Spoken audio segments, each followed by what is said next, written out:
Welcome back to my channel. It's JusMeLah, and in today's video we are talking about Married at First Sight season 12 episode 7. So this is my reaction to the episode. I'm just going to go in the order that the episode went. Okay, the first thing I wanted to say is, why were they showing Paige brushing her teeth with the toothpaste all over her mouth and dripping down her chin? Like, why are they showing her like that? She already looks crazy on the show. I feel like they could have showed her after she finished brushing her teeth, right when she put the toothpaste on her toothbrush.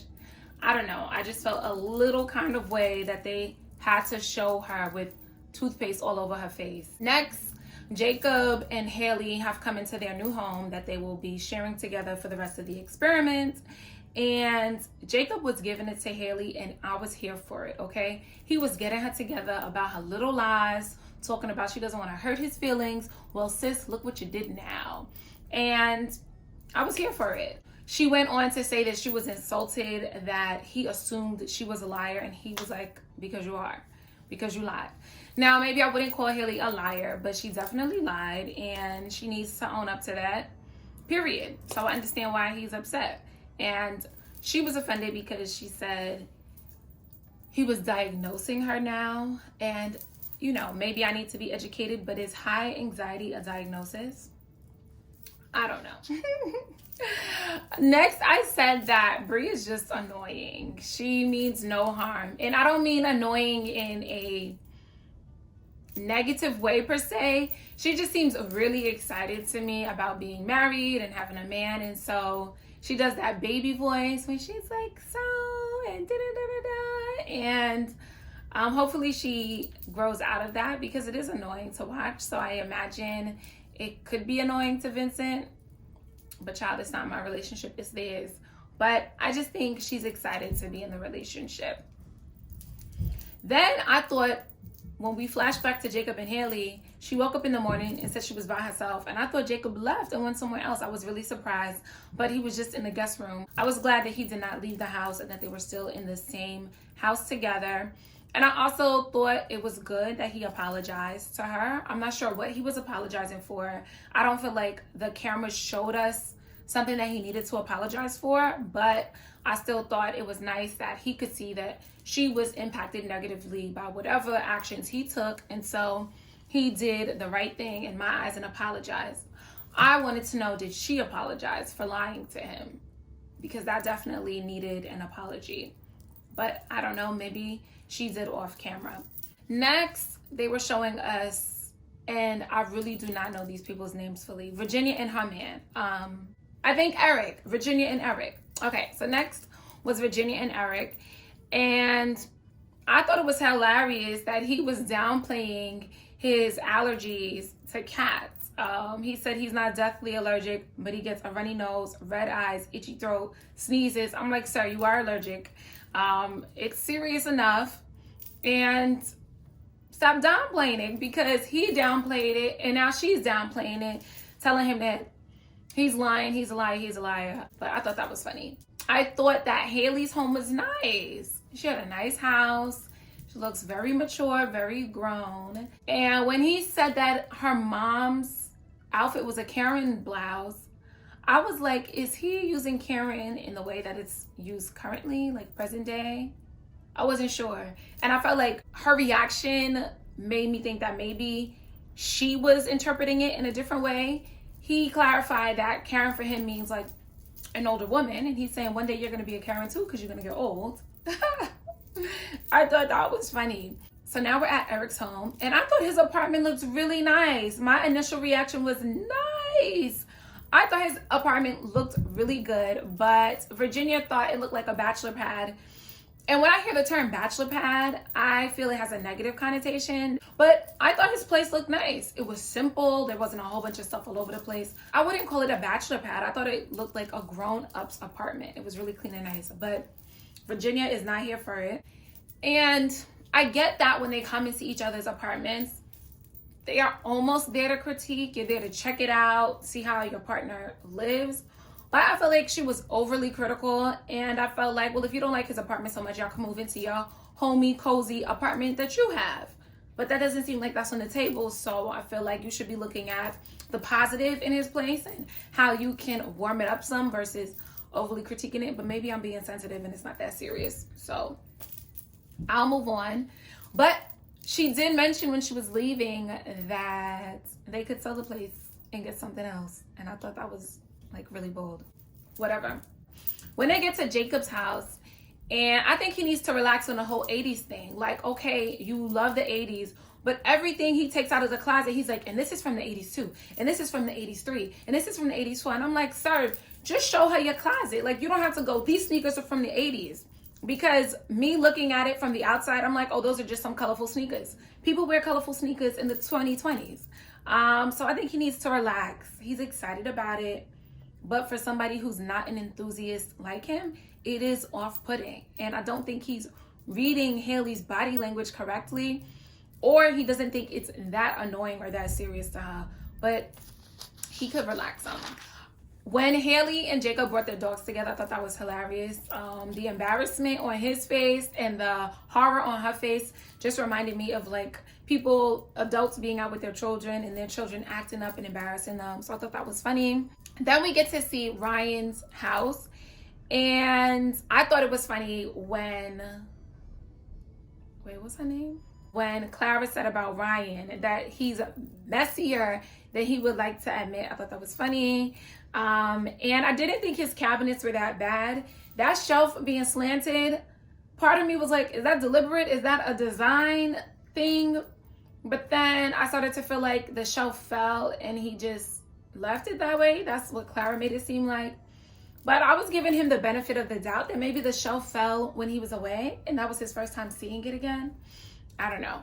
But his drawers were messy, things all over the place. And no, sir, it is not easier for you to get and find things when you have a messy drawer. It's easier to find things when everything is organized and you can see what you have in there. But it is easier to just throw things in your drawer. So he should have just said that. Anyway, I liked his bedroom. I liked the aesthetic of his room. It felt very serene. It was simple. A lot wasn't going on. And I did like the colors. It felt very calming. It was like a green or bluish kind of sea islandy color that I really did like. Then we got to Bree and Vincent. And Pastor Cal visited Bree and Vincent in their new apartment together. And I was really concerned when he was saying over and over again that him and Bree have different communication styles and that he didn't want to basically fire back at her. Honestly, I was like, is he gonna hit her? It just seemed weird the way he was responding to her being disrespectful to him during that conversation with Pastor Cal. Did anybody else feel that? I was like, is he gonna hit her? Why is he saying he doesn't want to fire back? But then he's like, no, but you know, she's my wife, so on the one hand, he's saying he wouldn't do anything to disrespect her or harm her because he's her wife. But then he's saying he doesn't want to fire back. Like, he doesn't want it to get to that level and that he bottles things up and then could explode. I'm confused, bro. I hope he is not a woman beater. Please, sir, don't do that. Our good sis Bree, nobody deserves that, okay? So I was concerned. I also thought it was funny that everybody gets awkward when Pastor Cal brings up the sex. I mean, I think it is awkward for somebody to just ask you that, but that's funny to me that everybody gets all like squirmy about it. And I don't think I made many notes about Virginia and Eric in their conversation with Pastor Cal. My overall sentiment was that they just need to meet in the middle. Virginia needs to compromise some. She doesn't want to give up anything. It's the two of you. You're coming together as one. He has to give some. You have to give some. And I thought he was right when he said, I'm a pilot. Like, I'm going to be gone half of the week. I will be gone half of the time. You will have your space. This is an ideal situation for her. But she seems to really be harping on the friends thing. It'll be interesting to see how she not lets go of her friends. But I think when you are in a marriage, I'm not married, so I don't know. But I imagine when you're in a marriage and you are focused on nurturing this relationship, that the time that you used to have to spend with your friends all the time, you won't have that much time to do that. And so I think she's overthinking it and making it a bigger deal than it actually is. Like, you will still see your friends and hang out with them, but you probably won't have as much time to do that since you're in a new relationship that requires a lot of your time as well. Okay, I thought it was funny when Paige said, y'all pray for me, when she was getting prepared to talk to Chris again. And I didn't understand why she agreed to cut her mic. Like, you signed up for the TV show, and I get it, he wants his privacy, so I do understand that. But I also felt like he hasn't really shown her much respect, and so why did she feel like she needed to oblige his request for their mics to be off? You came back from your honeymoon and you went to Chicago for however many days and left her to enter this new phase of the experiment show on her own. I didn't think that was very considerate, but okay, so now we get into Paige and her conversation with the producers. And oh my gosh, my heart broke for Paige. The fact that she said she feels disgusted for ever having had intimacy with this man. Oh my gosh, I thought that was terrible. I felt really bad for her in that instance. And yeah, I just feel really bad for her. I feel bad that she feels that way. At the same time that I feel like Chris is manipulative and just not acting like a respectful, kind, mature human being, he's not into her. He is not into her. I'm not trying to defend him, but he's not into her. And I can say that at the very least, he's told her that he's not into her. He's told her he's not attracted to her. And the reason why I'm pointing that out is because in previous seasons, the season with, what was that girl's name? Iris and Keith. Keith lost interest in Iris at some point in time, and he was not honest enough. He didn't have the courage enough to tell that woman that he was not into her and not feeling it. And she had to wait until decision day to find that out. I think that's worse than what Chris is doing by letting her know off bat that he's not attracted to her. Granted, I think maybe he could have held out and tried to get to know her more, XYZ, but he's a shallow, superficial person, so he was never going to come around. And that is a little bit of the blessing in Paige being matched up with Chris, is that at least she knows he's not feeling her, and everything after that is kind of her choice. Whereas with Iris, and then I think in that same season, or maybe it was a different season, you had the really tall basketball player dude and the really short woman, and he would disappear for days on end. She would be in the house crying, but he also was not into her. And instead of just coming out and saying that, he was blowing smoke up her, okay, and giving her false hope. So Chris is not into Paige. She knows that. We'll get more into that. Next, Vincent comes to Bree's house, to her apartment, to see how she lives. I think her house looks nice. He makes a joke about her television leaning. I thought that was funny. Then they get into her closet and she's packing, and I thought maybe you should have packed before he came, because that looked like a really long process, and he was very disinterested, as I think anybody would be. Like, is he a fashion enthusiast? Is he a stylist? I don't know. She should have had her bags packed like Haley had her bags packed. Like, everybody else had their bags packed when a person came over to see them. Okay, so now this is the moment where Pastor Cal is visiting Paige and Chris, but he's not there yet.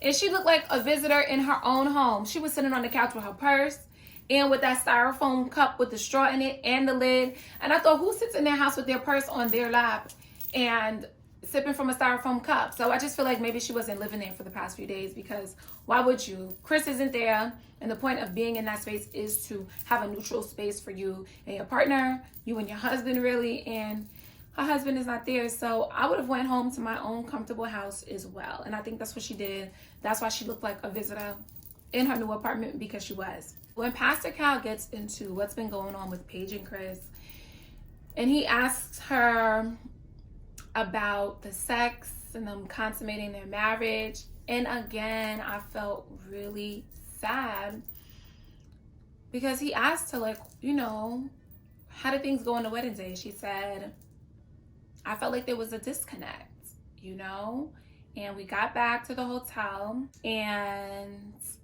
he wanted to have sex, and she thought that was weird. She thought that was a red flag. But I was like, oh my gosh, he manipulated her. He told her, you're my wife. And now I understand more why she did what she did. He basically required it of her. And that makes him even more of a scumbag. He's just the scum of the earth. You knew you weren't attracted to her. You knew you weren't feeling it. But you still made this woman feel like it was her obligation. It was her duty to have sex with you because you were her husband. That's trash. And to know that she even struggled with it, that it wasn't something that she desired or wanted to do on her own, but that she basically had to be manipulated into consenting. It's terrible. And I was glad that she acknowledged that there were red flags because we all were seeing them. And it was good to hear that she wasn't oblivious to them, but that she's being manipulated. And that's why some of those decisions are being made. When Pastor Cal then asked her, she revealed that they've continued to have sex basically every single day. And Pastor Cal asked her why. Like, what are you thinking? Why did you do that? I wanted to know what she was thinking, but we didn't get that. I don't know if they edited it out or if, she just didn't answer the question. But I really wanted to know why she continued to have sex with him after he revealed that he wasn't attracted to her and that he just tried to have sex with her to see if his attraction would grow. And I'm glad Pastor Cal called BS on it. It felt like Pastor Cal was being her father in that moment. I just wanted to know, what was he saying to her that she continued to consent to having sex with him even after he told her that his ex-fiance was pregnant, even after he said to her that he wanted to make it work with his ex-fiance or had been having conversations with her about making it work. I wanted to know what was going on. So then Chris arrives. He has a smirk on his face. I didn't know if it was like nervous laughter, like you're embarrassed, you've been misbehaving badly, and now it's your time to face the music and be held accountable. So I wasn't sure if it was nervousness that was making him smirk or if he really thought it was funny, which is just really evil. And I said, Pastor Cal must to be his ASS, okay? And he is all of this. He is trying to woosah and keep himself calm because I think he really wants to tear Chris to pieces. I thought it was interesting when Chris said that a week into or a few days into the experiment, he found out that his ex-fiance was pregnant. I was like, what do you mean was? I thought she is pregnant. How could she be pregnant? You found out that she is pregnant. He said was. Maybe I'm looking too much into it, but I felt like he was lying in that moment, that she's not pregnant. And maybe he slipped up. Okay, no one's perfect. We misspeak all the time. But I still felt like he was lying. I feel like he's lying. I think Chris is lying. I don't think that woman is pregnant. I also didn't understand why Pastor Cal asked Paige how she feels. I feel like it's irrelevant at this point. What do you mean, how do you feel? The writing is on the wall. This man has said, I want a divorce. I'm going to try to work it out with my ex-fiance. There is nothing to feel. It just is what it is. It's time to accept and move on. When Pastor Cal started clapping his hands, I said, okay, this man is really just like in disbelief at the mess that is coming out of Chris's mouth. When Pastor Cal asked him why was he having sex with Paige if he wasn't attracted to her, and Chris said he doesn't want to talk about it because he doesn't want to be disrespectful. What do you mean? Why would what you have to say be disrespectful? If your reasoning for doing it was disrespectful, you should not have done it. My jaw dropped when Pastor Cal mentioned that Paige was an amazing woman and Chris said, and my ex-fiance is an amazing woman too. I can't believe it. It's just weird to me. Like, why did he come on this show? What's going on with him and his ex-fiance that he feels the need to defend her so much? Nobody is questioning the value, integrity, worth, amazingness of this ex-fiance. You're the one who broke up with her. We don't know anything about her. We're questioning you. And for you in the presence of Paige to do that, it's just really weird. Is it for the cameras? I don't know. But Chris used her, and it is, I have so many strong words on here for him. He's manipulative. I said he's a jerk. I said something is wrong with him. He is playing with her head. And then when he got his luggage out of her car and then left and didn't even go back to the apartment with her, I could not believe that. After he whispered in her ear, he's afraid of falling in love with her. He's playing with her emotions. He's playing with her head. And the reason he's able to do that is because Paige is so committed to this process. She's so committed to the idea of marriage. She's so invested in the idea that experts picked this perfect person for her and matched them. And because he knows that she is so ride or die, he knows that he can play with her emotions because she's not going anywhere. He just told her he wants a divorce. And then he said to her he's afraid of being in love with her. And I think that's why she is so easily manipulated, because she feels like, I made this commitment. I said these vows before God, and her faith means so much to her that she doesn't want to just abandon them because things are getting rough, because things are challenging. She feels like this is sacred. I gave my word and I must do my all. And if my husband is giving me any hope that there's a possibility that we can come out on the other end of this, I'm gonna stick it through. It's a mistake. He's being manipulative, but that's why it's working, because she really believes that this was ordained and this was meant to be. It's sad. I thought it was interesting when Jake said, oh my gosh, this whole time I had lipstick on my teeth. I hope y'all can't see my teeth when I talk. Anyway, I felt Jacob when he said that he felt betrayed because things were going so well in the beginning and now he's being told that things aren't going well. I really felt that. I also was glad that Pastor Cal pushed Haley to speak her truth and express herself, and that she was able to vocalize like, hey, this 80s thing is really turning me off. It's really a red flag. Like, you acting like an old man, I'm a young woman, and this does not excite me. Like, you need to relax. And he does. And I hope they work it out, because Jacob seems like a nice man to me. And Ryan and Clara don't seem to match to me. Just outer appearance-wise, the same way that Paige and Chris appearance-wise don't match to me. Ryan seems to be very meticulous about his outward appearance, looks mean a lot to him. And Clara seems to be a lot more lax around that. So he dresses better than her. He looks more put together than her. And I think Clara is a nice looking woman, but she just doesn't match to me in terms of her upkeep, you know? And I wonder if that impacts anything for Ryan. I don't know. But he does seem to be too controlling to me. I felt that he needed to compromise some. She seems to be the only one bending and trying to fit into his world. And I want him to try and fit into hers as well. He needs to compromise. I don't know. I think Pastor Cal is right that he's like overthinking it and he needs to relax a little. I wrote this down. Pastor Cal said love is a principle and intellectual decision we make to fulfill another person's legitimate needs. Is that true? Do you agree? I don't know. But it sounded good enough for me to write it down. I think we ended off with Bree and Vincent. Okay, he clearly was offended by the comment that, oh, that was such a Vinny or a Vinny thing to do. He was offended clearly. He should express that he didn't like what she said. Her baby voice was annoying to me. She could sense the energy shifted, and I think she was just trying to compensate for that. She wanted things to be good again, and so she was fishing like, are you sure? And I thought that was the right thing to do, to check in to see what was going on. I also think he could have just told her in the moment that he didn't like it. But either way, it finally came out. I thought once she asked for the examples, and I think he should have just given her the example of that. But we're human. We do that. Sometimes we don't want to be confrontational. We just, feel like the person should get it. But he did give her an example. And I didn't understand why she was confused by his example. It was a very clear example to me. It was belittling. She was not complimenting him by saying that was a Vinny thing to do. Him spilling the champagne, that was a mistake. That was an oopsie. So for you to liken somebody to a mistake is a dig. It is belittling. That may not have been her intention, but I think she is probably going to have to learn that that is probably something that she does.